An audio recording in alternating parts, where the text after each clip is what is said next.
अस्सलामुअलैकुम पाकीज़ा इश्क बाई हुरैन फ़ातिमा किस्त नंबर 24। मैं अभी आया और हम सबको बोलकर उठकर जाना ही लगा था कि रायद इसे चुराने के लिए जल्दी से बोल पड़ा, मेरी बहन का सामान थोड़ा जल्दी नीचे ले आना प्लीज़, और ध्यान से हो सके तो पैकिंग भी करवा देना, थोड़ी जल्दी हो जाएगी और मेरी बहन की मदद भी हो जाएगी। दफ़ा हो जा कमीने मनहूस इंसान। अरवीश पैकिंग कर रहे थे जब अरहम जाकर उसके सामने खड़ा हो गया। अरवीश को उसे देखकर हंसी तो बहुत आई, लेकिन जब्त कर गई तो खामोशी से पैकिंग करना शुरू कर दिया। तुम हमेशा के लिए जा रही हो जो इतनी पैकिंग कर रही हो? और अरवीश के बैग से कपड़े निकाल कर बाहर फेंक दिया। अब की बार अरवीश अपनी हंसी जब्त नहीं कर पाई और हंसने लग गई। अरवीश को हंसता हुआ देखकर अरहम गुस्सा होकर साइड पर जाकर खड़ा हो गया। तुम्हें हंसी आ रही है या मैं इतनी परेशानी में? मुझे समझ में नहीं आ रहा, मैं तुम्हारे बगैर इतने दिन कैसे रहूँगा? पहले वाला एक माह मैं जैसे तुम्हारे बगैर रहा हूँ वो मैं ही जानता हूँ। अरवेश ने अरहम का हाथ पकड़ा और इसे सोफे पर बिठा दिया और ख़ुद भी उसके साथ बैठ गई। आप परेशान क्यों हो रहे हैं? कुछ दिनों की ही तो बात है, उसके बाद तो मैं हमेशा के लिए आपके पास ही आ जाऊँगी। आप रोज़ाना मुझे कॉल कर सकते हैं। अरवेश से अरहम की उदासी बर्दाश्त नहीं हो रही थी। अरवेश, तुम्हें अंदाज़ा भी नहीं है तुम मेरे लिए क्या हो। मैं एक सेकंड भी तुम्हारे बगैर नहीं रह सकता। ये बोलकर अरहम मजबूती से उसे अपने हसार में ले गया। आई लव यू मेरी जान। अरहम अरवीश के कान की लू दांतों तले दबा गया तो इसके मुंह से एक सिसकी निकली।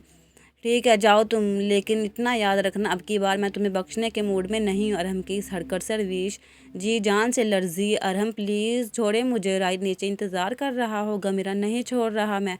अरहम ने एक बार फिर अरवीश के लबों को अपने लबों के दस्तरस में लिया और अपनी प्यास बुझाने लगा।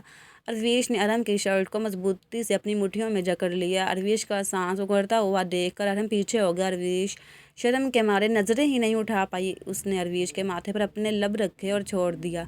अरवीश को जल्दी से नीचे को भागी। यार एक तो तुम्हें भागने की जल्दी बहुत होती है, अपनी लिपस्टिक तो ठीक कर लो, कब तक भागती फिरोगी? आना तो मेरी दस्तरस में ही है। जाओ लिपस्टिक ठीक करो अपनी, फिर चलते हैं नीचे। अरहम ने अरवीश का सामान उठाया और फिर दोनों नीचे चले गए। अरवीश सबसे मिलने के बाद जब अरहम के पास से गुजरी तो अरहम उसे छेड़ने की नीयत से बोल पड़ा, ख्याल रखना अपना और लिपस्टिक का कलर भी चेंज कर लेना, इसका टेस्ट अच्छा नहीं है। अरहम की बात सुनकर अरवीश जल्दी से बाहर भागे। ठीक है अरहम, फिर हम चलते हैं, तुम ख्याल रखना अपना। मेरे घर आने की बिल्कुल भी ज़रूरत नहीं है, जब भी मुझसे मिलने को दिल करे बस एक दफ़ा कॉल कर देना, मैं भागा भागा चलाऊँगा। और जल्दी से बाहर की तरफ दौड़ लगा दी, क्योंकि इस दफ़ा अरहम का कोई भरोसा नहीं था, वो रायद की छितरोल ही कर दे। आबरू को घर पर काम था इसलिए वो पहले ही चली गई थी। बाकी सब लोग भी सफ़र करके थके हुए थे, वो सब भी अपने अपने कमरों में चले गए। अरहम भी थोड़ी देर वहाँ बैठने के बाद अपने कमरे में आ गया। देखो अरवीश, तुम्हारे बगैर ये कमरा कितना खाली खाली लग रहा है, बहुत जालिम हो तुम। एक एक दिन की अपनी दूरी और तरफ का गिन गिन कर बदला लूँगा। इस मनहूस राइड को तो अल्लाह पूछे, छोड़ूंगा नहीं मैं इसे। अच्छा हुआ जो उसे आबरू जैसी लड़की मिली, यही डिज़र्व करता था वो मनहूस, छोड़ूंगा नहीं मैं इसे। अरहम का बस नहीं चल रहा था कि वह राइड का सर ही फोड़ दे।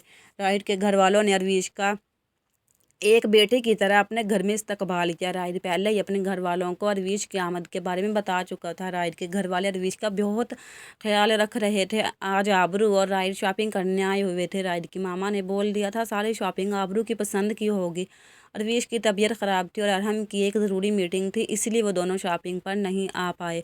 मैं बोल रहा हूँ आबरू अब बस कर दो, सुबह से ख़वार किया हुआ है, तुम्हें ज़्यादा तकलीफ़ हो रही है तो तुम चले जाओ, मैं आंटी को बोल दूँगी। अरे यार जितनी शॉपिंग करनी है करो, मैंने क्या बोला है? इरा की नज़र अचानक बाहर गई। आबरू की नज़र अचानक बाहर गई तो उसे बाहर रोड पर इरा खड़ी नज़र आई। राइड वो देखो बाहर इरा खड़ी है ना। हाँ यार दफ़ा करो, हमें क्या, तुम शॉपिंग करो भाई, मुझे ये गाउन जल्दी जल्दी पैक कर दें। आबरू यार तुम इसका क्या करोगी? यार रुको तो सही, अभी पता चल जाएगा। ये कहते हैं या आबरू ने गाउन पहना और इस तरफ चली गई जहाँ इरा खड़ी थी। आबरू ने तेज़ तेज़ चलते हुए इरा को धक्का दिया और वो पास पड़े कीचड़ में जा गिरी। अंधी हो क्या जाहिल औरत, मेरे सारे कपड़े ख़राब कर दिए, पता नहीं कहाँ कहाँ से जाहिल लोग उठ कर आ जाते हैं। सब लोगों को खुद पर हंसता हुआ देखकर इरा आग बगोला हो गई। आबरू की कारस्तानी देखकर राइड हंस हंस कर पागल हो रहा था। यार आबरू मज़ा ही आ गया, क्या बदला लिया है। वाह वाह, दाद देनी तो बनती है तुम्हें। हा हा हा, इसकी शक्ल देखकर तो मेरी हंसी नहीं रुक रही थी।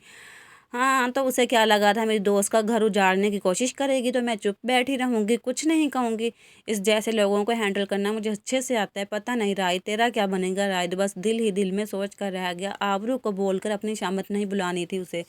चलो यार अब घर चलते हैं, आज की शॉपिंग मुझे हमेशा याद रहेगी। फिर दोनों घर की तरफ रवाना हो गए और हम ऑफिस से घर की तरफ जा रहा था, फिर अचानक कुछ सोचते हुए गाड़ी राइड के घर की तरफ दौड़ा दी। राइड जानबूझकर हर वक्त रवीश के साथ चिपका रहता ताकि हम रवीश से ना मिल पाए। अभी भी जानबूझकर अरविश के पास ही बैठा हुआ था। हाय इतनी नींद आ रही है, अगर सो गया तो वो कमीना आ जाएगा अरविश को मिलने, जो मैं होने नहीं दूंगा। अभी तो हाथ लगा और हम ऐसे कैसे छोड़ दूं, हर वक्त भूखकर छिछुंदर कहता रहता है ना। अब पता चलेगा इस कमीने को। अरविश के सामने बस राय दिल ही दिल में सोच कर रह गया, वरना अरविश का क्या भरोसा था, दो चार सुना ही ना दे। अचानक से अरविश के मोबाइल पर मैसेज टोन रिंग हुई, जिसे पढ़कर अरविश के चेहरे पर एक खूबसूरत सी मुस्कुराहट आई और वो राइड को चाय बनाने का बोलकर उठकर किचन में चली गई। अरविश जब किचन में गई तो अरहम पहले से ही वहाँ मौजूद था। अरहम को पता था राइड कभी भी उसे अरविश से मिलने नहीं देगा, इसलिए सीधा किचन में चला आया और अरविश को भी मैसेज करके वहाँ बुला लिया। अगर राइड शेर था तो अरहम सवा शेर। अरहम आप यहाँ क्या कर रहे हैं, अगर किसी ने देख लिया तो क्या सोचेगा। यार तुम्हें मेरे अलावा सबकी टेंशन है, मुझसे पूछो तुम्हारे बगैर क्या हालत हो गई है, दिल भी नहीं लगता मेरा तुम्हारे बगैर। पता नहीं कब ये शादी के चौंचले ख़त्म होंगे, हमारा निकाह हो तो गया था, फिर ये दोबारा शादी करवाने की क्या ज़रूरत थी। अरविश को अरहम की शक्ल देखकर हंसी तो बहुत आ रही थी, लेकिन कंट्रोल कर गई। मैं चाय बनाती हूँ फिर दोनों मिलकर पियेंगे, ये बोल कर अरविश मुड़ने ही लगी थी कि अरहम ने अरविश को पीछे से हक कर लिया और कंधे पर थोड़ी टिका ली और इसके बाल पीछे करके इसकी गर्दन पर जा बजा लम्ब छोड़ने लगा। नहीं यार, मुझे बस तुम चाहिए हो, इस वक्त मुझे किसी चाय की ज़रूरत नहीं है। ये कहते ही अरहम ने अरविश का रुख अपनी तरफ किया और अरविश के लबों को अपने लबों की तरस में लिया और अपनी तशनगी मिटाने लगा। अरविश ने अरहम की शर्ट को मजबूती से अपनी मुट्ठियों में जकड़ लिया। अरहम की प्यास तो बुझने का नाम ही नहीं ले रही थी। जब अरहम को लगा कि अब अरविश सांस नहीं ले पा रही तो उसने अरविश के लबों को आज़ादी बख्शी, लेकिन ज़्यादा देर तक नहीं, और थोड़ी देर बाद फिर अरविश के लबों को अपने लबों की दस्तरस में लेकर अपने प्यास बुझाने लगा। अपनी इतनी दिनों की प्यास बुझाने के बाद उसने अरविश को छोड़ा और जल्दी से खिड़की से बाहर निकल गया, क्योंकि बाइट से किसी के कदमों की चाप सुनाई दे रही थी। अरविश ने जल्दी से अपनी उठल पुठल होती सांसों को कंट्रोल किया और जल्दी से किचन से बाहर निकल गई। दिन यूं ही पर लगाकर उड़ गए।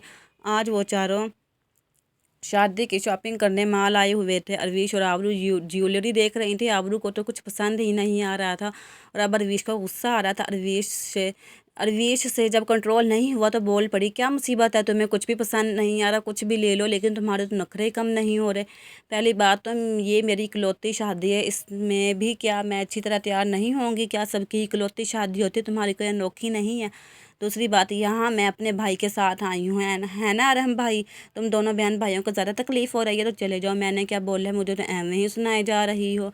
अभी वो लोग बहस कर ही रहे थे कि उन्हें सामने से इरहा और हाइफा बेगम आती हुई दिखाई दी। अरे मेरी प्यारी बहना, तुम अभी भी इस घटिया आदमी के साथ हो जो कपड़ों की तरह लड़कियां बदलता है, जिसकी ज़िंदगी में पता नहीं अब भी कितनी लड़कियां तुम्हें भी इस्तेमाल करके टिशू पेपर की तरह फेंक देगा, जैसे उसने मुझे फेंक दिया। पता नहीं ये इंसान कितनी लड़कियों के साथ रातें रंगीन कर चुका, पता नहीं कितनी लड़।